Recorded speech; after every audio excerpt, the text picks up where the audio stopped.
అంత తిప్పించుకొని చిన్న టీతో సరిపెట్టేస్తున్నావు కదా నువ్వు. నీకు ఇది ఇప్పియడమే ఎక్కువ.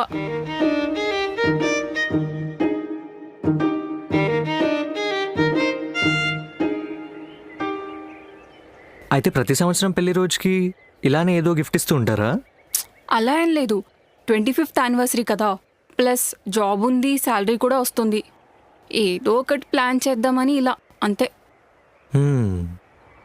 అవును, మీ అమ్మ వాళ్ళది లవ్ మ్యారేజా? లేదు, కానీ అమ్మని ఫస్ట్ టైం పెళ్లి చూపుల్లో చూసినప్పుడే నాన్న ఫ్లాట్ అంట. Love at first sight.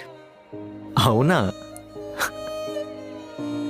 అవును, నువ్వు నమ్ముతావా ఈ లవ్ ఎట్ ఫస్ట్ సైట్ ఇవన్నీ? అంటే అదైతేనే కానీ అర్థం కాదంటారు.